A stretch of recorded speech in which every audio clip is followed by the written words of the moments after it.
Do. Um, all right. So I'm going to quickly introduce myself. My name is Angelina. I'm a career advisor, the only career advisor at Eckerd right now. And I see a familiar face from last week. So thank you for coming back. And if not, welcome to the fourth part of our summer career acceleration series that kind of trying to do career preparedness and prepare yourself for the next academic year is what we're going to be focusing on today. And I'm really excited because I'm going to kind of introduce us to Holland Codes and how to use that to our advantage. So let's get into it. If you have any questions, you can either stop me at any point, join in at any point, or we're also going to have time for questions at the end. So awesome. Let's get into it. All right. So for our agenda today, we're going to go over what is a Holland code. And it's six different personalities. So this is a theory that basically says people can be described as a combination of three or more of the six types. And environments can also be put into these six types. And we'll kind of get into that in a little bit. I also want to go over some of our campus connections, some action planning, and resources and support to kind of help you along in your journey. So, getting into what a Holland code is, like I said, it's six of these personality types that you see down here, and everyone has a preference. So, they're going to have one main code, and usually it follows with two supporting traits. So, at the end, you'll end up with three letters that are your Holland code. Um, so, we have realistic, which are the doers, investigative, which are the thinkers, artistic, creators, that's me. Social are the helpers, enterprising are the persuaders, and conventional are the organizers. And we're going to go into detail about really like what each of those are. But before we do that, I want us to kind of get an idea of, what is our goal and how do we achieve it with the Holland Code. So I think our Holland Code is going to help give us an indication of who is the person we want to become based off of this information that tells us our skills really excel at that. So I think it helps provide clarity and direction. I think it also helps us identify what transferable skills we have and what we would want to work on, especially in our next academic year. What are some things that we can put into place based off of our Holland Code that tells us, hey, this indicates that I might want to go into marine biology. Okay, cool. What are some skills that I can now develop that I don't already previously have? I also think it helps bring confidence to yourself. It'll help you communicate your experience with the confidence that you kind of already know because this is an indicator. This is something that has been, indicated to you that this might be something that you're into. So I think it helps provide some confidence as well. But I want you to be keeping those three things in mind as we continue to go along and find out what our Holland Code is. And with that, I, if possible, if you guys have the opportunity to, I would love if you guys could scan this QR code, and it's going to take you to the ONET Interest Profiler. That'll help you get you your Holland code. So this is actually going to give you only two letters this time instead of three because it is a shorter test. It's about 30 questions. So we'll take the next 5 minutes to take this and then we're going to discuss what our Holland codes are afterwards. So if you scan the QR code here, it'll take you directly to the test. Go ahead and take it. And at about 6:10, we'll continue to have the conversation about what that means and what we got. So I'll give you guys about 5 minutes.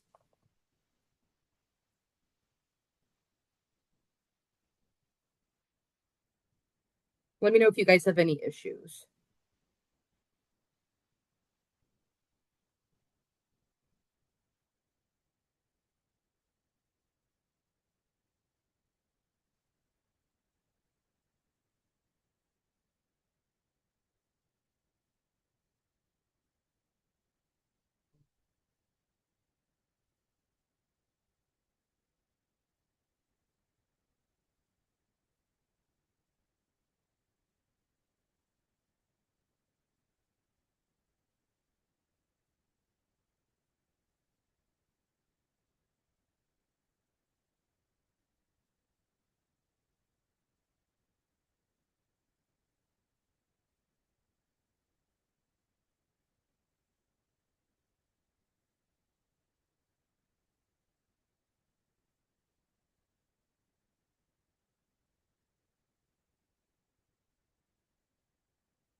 What we can also do is if you guys want to put in the chat whenever you're done, I can just wait until I get your guys' messages back too. If it takes a little bit less time. If not, we'll keep going at 6:10.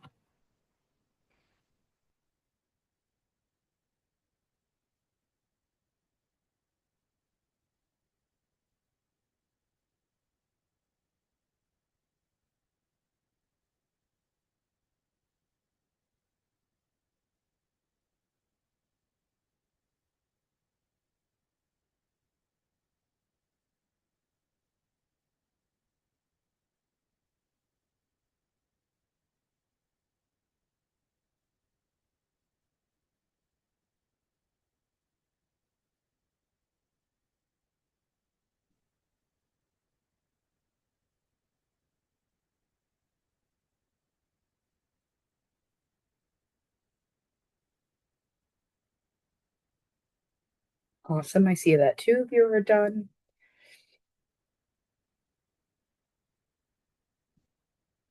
Yeah, when I took it earlier, it took me about 3 minutes, but also I felt like I have such strong reactions to some of these that I was blasting through them. So it's okay if it takes a little bit longer.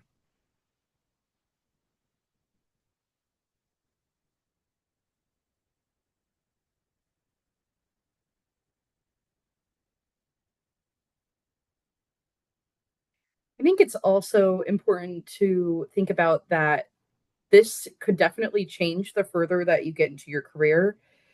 It's probably constantly changing as you develop and learn more about yourself. So this is good for this current time. And then, in the future, you could take it again and potentially get different results. Some,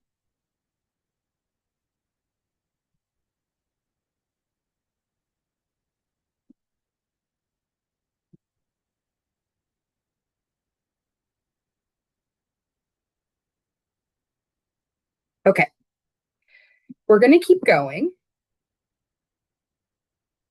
So I do have a QR code up here that you can scan and enter your answers.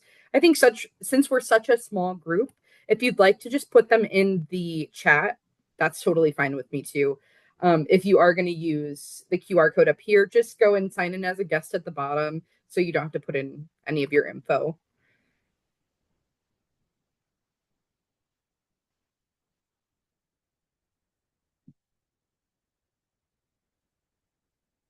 Artistic and social. Those are mine too. I think mine swapped. I think social's my number one and artistic's my number two. Investigative, love it. Mm-hmm.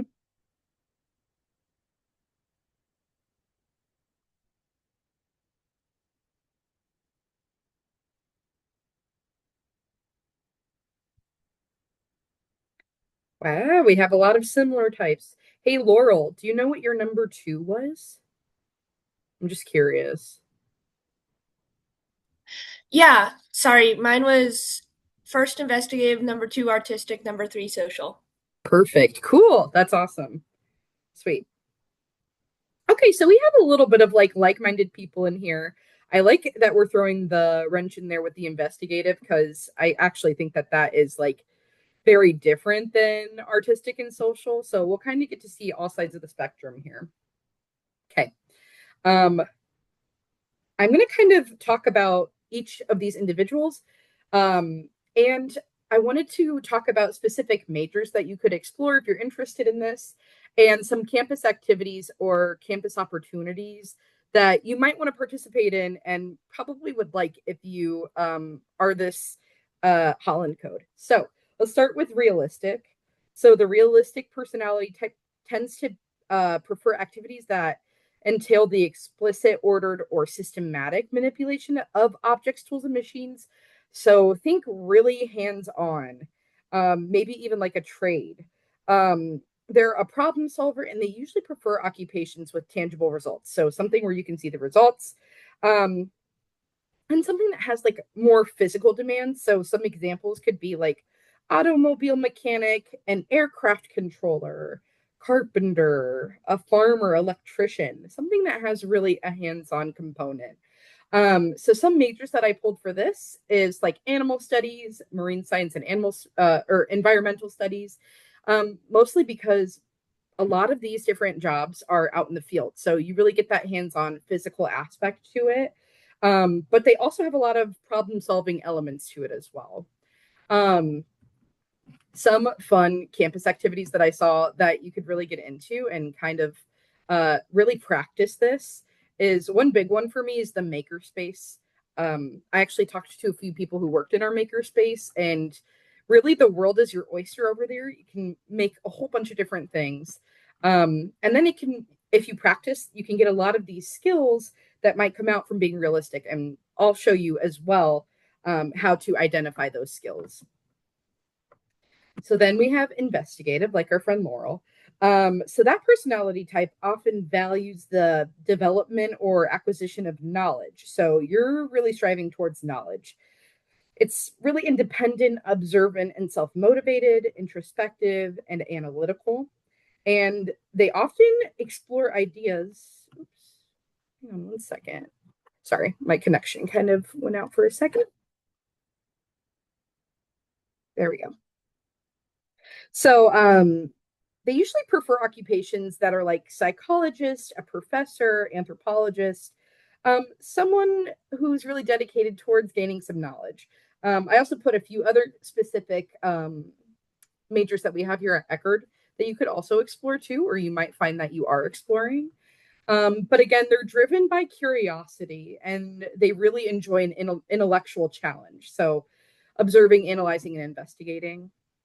Again, if you are curious, feel free to take a picture at some of our campus activities that you might be able to express that in. And I also like to put the campus resources if you're thinking some of these things, I want to work on these skills a little bit more.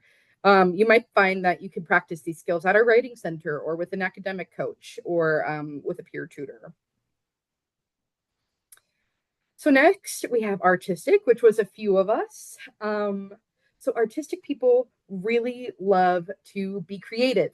So you're motivated by self-expression and imagination. I think a really big key detail that runs true for me is that they prefer an unstructured work environment. So I like when someone gives me a little bit of an open-ended question or an open-ended job where I can kind of fill in the blanks and show creativity through that. So I think you can find artistic sense in a majority of jobs, but it's really that like prefer to unstructured work environments and expressing yourself creatively. Um, so usually people with the artistic type, they are independent, non-conforming, self-expressive, intuitive, and sensitive and emotional. And they often value like their emotions. So innovation and imagination are frequently a part of our work. And we often like occupations that allow self-expression. So even like a composer, a musician, a stage director. I don't know if you saw some of these questions in your Holland Code test, but they did one that was like, would you like to compose music? Which I thought was kind of fun. So some of the clubs here, something like maybe doing dance, something self-expressive, I think a really cool one that we have is the radio station. It could be something that you get involved in, or like the film collective where they really talk about films. And I also provided some more campus resources here. I think the big one here is going to be that Palmetto production events. They put on productions. So next we have social, and those are the helpers. So they work well with others, they're motivated by helping. And really, the social personality type prefers activities that involve working with others to inform, train, develop, cure, and enlighten, or serve others through personal interactions. So they're generally empathetic and nurturing, concerned for the welfare of others, or they value humanitarianism. They usually have strong interpersonal skills and are good at teaching, explaining, and guiding and problem solving. And they often work in education, like me, social services or mental health organizations as a teacher or counselor, a social worker, religious worker, nurse, or clinical psychologist. Again, feel free to take a picture of any of these. So we also have enterprising. So these are usually who you would think as like the bosses in the room. They're the people who have the confidence to make a decision, and they're really drawn to projects and positions that allow them to influence change. So business and marketing and people who are really good speakers and really like to use like persuasive communication. They're known to be very empathetic and friendly and extroverted. Extroverted is a really big characteristic trait of people who are enterprising. Um, they usually have strong interpersonal and persuasive competencies, and they're very ambitious and competitive, energetic, and they're often seen in a job that is like selling, maybe, or giving talks or speeches. Um, okay, cool. I'll give you guys a second if you want to take a picture of this as well. Some of those other campus activities, you might see some repeated here because, again, that transferable skills of saying, hey, more than one skill is valid in more than one place, which is why we usually have 3 letters that come to us, right? So next we have conventional, which is going to be the organizers.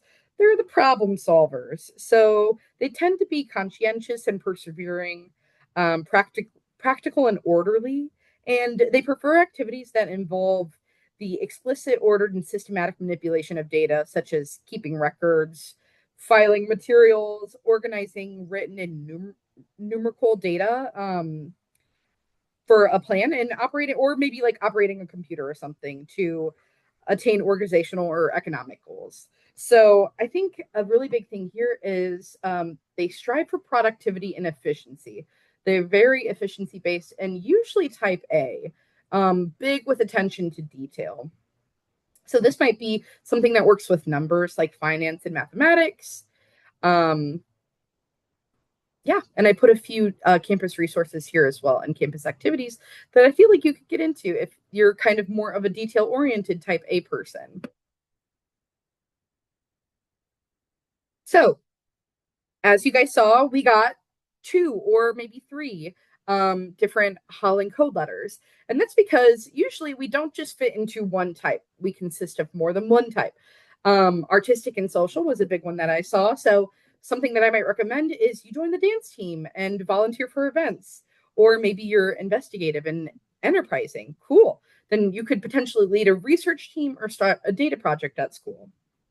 Something that combines both of these traits and is expressing both of those skills.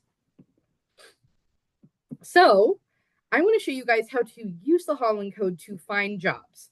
So I have some websites here that I'm going to go through, and I'm going to start with this one right here, which is ONET Online. And if you were in our previous meeting, I also went through this because I think this is a really great tool with job searching in general. You can look up any occupation and it'll break down what that job looks like, how much it pays, job openings on the web, what skills it would take, when transferable skills are necessary for this. I'm going to use a different tool on this website today. So we're going to come over here, let me zoom in just a little bit so that you guys can see. So we're going to go over here to ONET Data and come all the way down to career interest types. Career interest types. So here are the Holland codes. Can read a little bit more about them if you'd like. But I want to use this to our advantage to see, okay, what jobs go along with that Holland code. So I'm going to start with investigative, since we know that someone in here was investigative. And your secondary was, can you remind me one more time, Laurel, what was your secondary code? My secondary was artistic. Artistic. Awesome. Thank you. Perf. So then if we put these 2 in, then we can kind of see what comes up for these 2 letters. Cool. Something like a lyricist, something that uses that creative writing element, or maybe it's a video game designer. Someone like, you can see that investigative and artistic traits are making a baby here to have something like a video game designer where you get to really use that technical skills, but also that creative skills at the same time. So I'll just click on one of these. Let's do one of these that has I first as primary. So maybe like a political scientist. Maybe that's something that you've been considering. I like this because it really, really breaks it down. Here are the tasks that you could potentially be doing. Do you already have this skill? Is this something that you could work on by joining one of those clubs that I said, or maybe within your classes? What's really, really cool here is you can find occupations related to multiple tasks. So let's say you have some of this, but not all of it. Or you're interested in some of these skills, but not all of them. Let's just say, for an example, collect, analyze, and interpret data like election results, interpret and analyze policies, and serve on a committee, maybe provide media commentary. Maybe these are skills that you have or you are currently working on or hope to have, and you click go, it'll come up with a custom list of these skills as well. So this is how I'm able to find a plethora of different job titles for us to go to, because our main goal is going to be casting the widest net. You don't want to just apply for one type of job. You want to apply to 5 types, because if they say no, but these 4 say yes, you have options, right? So this is how to expand our search and not only learn more about us, but gather a better understanding of what jobs are out there that are related to what I'm interested in. So I'm going to go back over here. I also wanted to show that if you go deeper down into this, here's that transferable skill section that I was talking to you about. So a transferable skill is something that you did at maybe one job or in class that has a skill that would be important to a different type of job. So something like complex problem solving. I know that's a skill that a lot of you guys have because you're practicing that within your classes and kind of frequently. So this is going to be that skill that you can then put on your resume to help make you a stronger candidate. I want to get down here to the interest page. So here's our interest profiler that we already took. We already know that this one is investigative and artistic, but this breaks it down even further into, this is a little bit of social science and humanities kind of mixed together. So it's human behavior, society, policies, social relationships through scientific discipline. And this also helps us learn a little bit more about ourselves and what we would potentially be interested in. So let's go back again.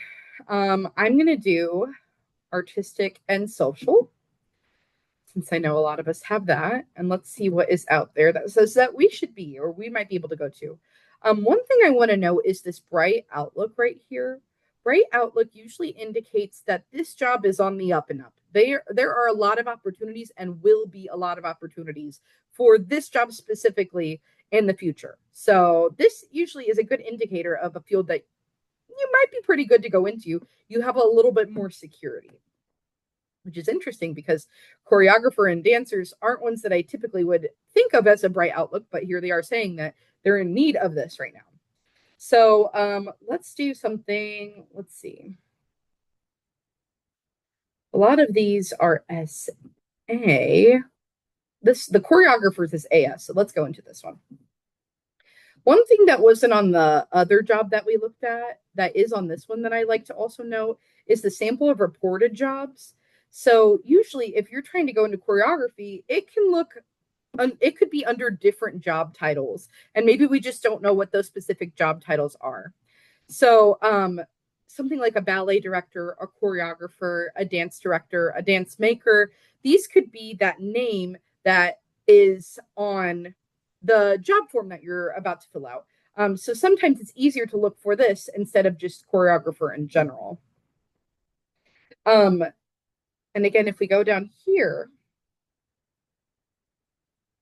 it'll break it down even more. This breaks it down into performing arts and music, applied arts and design, but a little bit of teaching and education as well. That's where that social component comes in.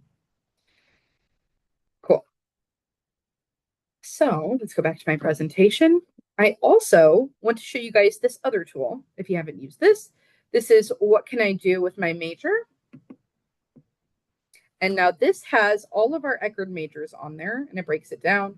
So whether you're searching for a specific major or you already have a major that you're dedicated to and you want to just learn more about it and how you can get a little bit more specific, this page is for you. This is also on the Career Center website, so I can show you guys that as well. But let's just say we pick something like biochemistry. So this will break it down into multiple categories because biochemistry is big, right? Maybe you're someone who prefers the research side. Maybe you're someone who prefers the teaching side. Based off of your Holland code, you'll get a better indicator of what category you might fall into for biochemistry. But this breaks it down and shows you some common career paths that you could go down, some common employers that you can look for when you're doing job search strategy, and some strategies as well to help us in our search. I like to scroll to the bottom because this has job boards for us to look. And I use the job boards to kind of, even if I'm not ready to get one of those jobs, to see what I need to discover about myself to get that specific job. Or maybe join a professional association to talk with more like minded individuals.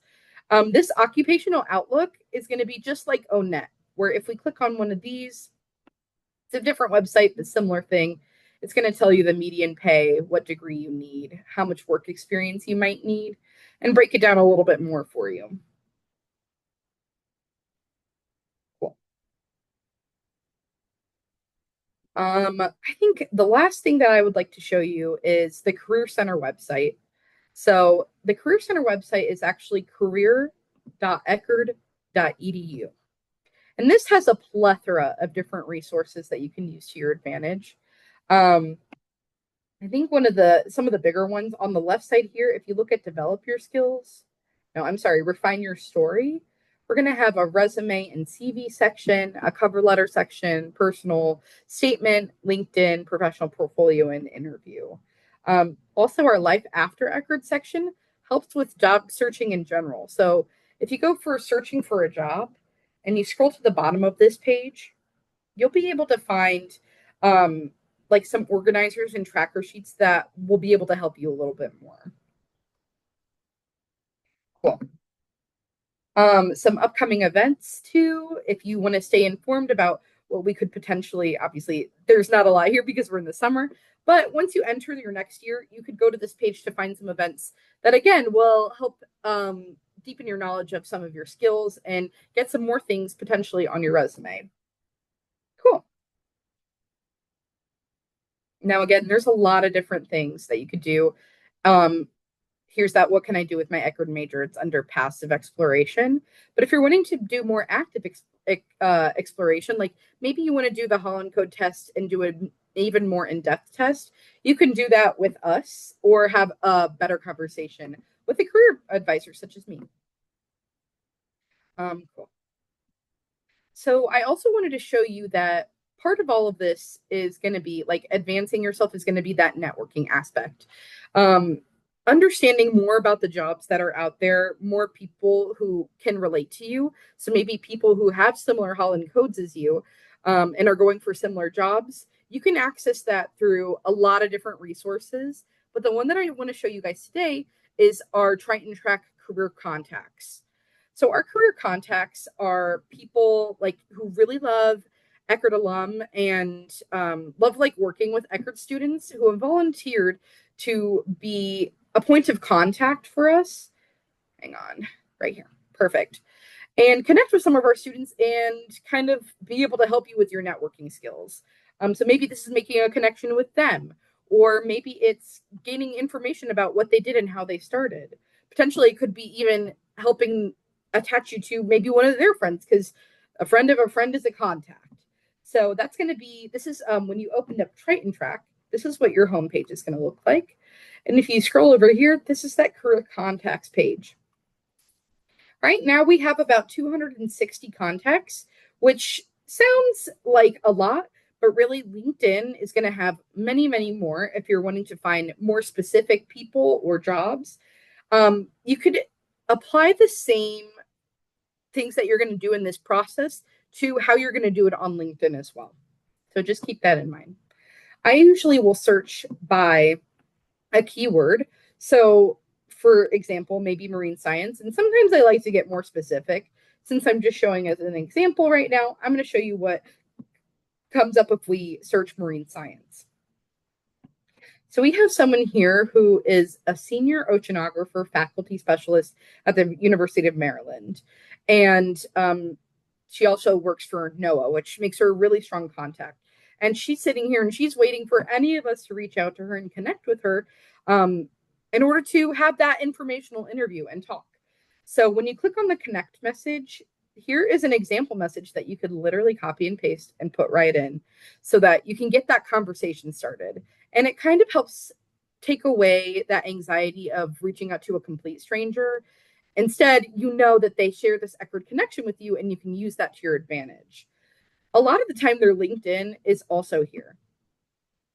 So you could go straight to her LinkedIn as well and connect. And usually I will put that same message into the connect here and add a little note, make it individualized and talk about something that you might have in common. So if you scroll down here and you go into her activity, she doesn't have any recent posts. However, she does have her experience, and she was a student ambassador and a teaching assistant at Eckerd. And you could kind of connect with them in this way, or saying, "Hey, I saw you were a summer research intern. I just was wondering if I could learn more about that because I'm interested in multi-decadal blue crab surveys." See, and that can be something that kind of gets you introduced into that conversation. Cool. So, lastly, I have my code up here and a few of the other people who work in the office. If you would like to book an appointment with any of us, I put that code up there so that you can connect with us and talk about this a little bit more. Also, I wanted to leave some time for some questions. So, if any of you guys have any questions, feel free to either chat with me in the chat or you can just unmute and talk to me like that. If not, you guys are more than welcome to go. And I thank you so, so much for joining me today.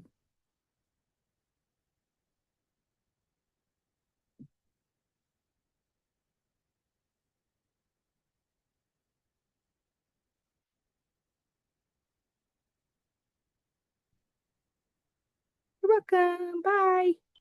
Amy, do you have a question?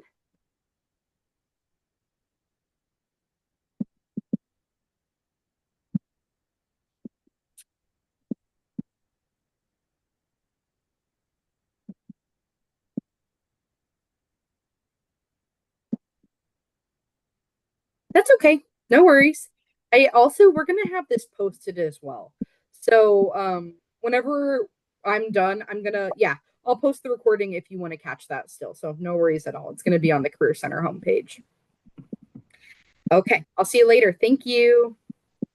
Oh, I'm glad you liked it. Okay, cool. I'll pass that on too. You're very welcome.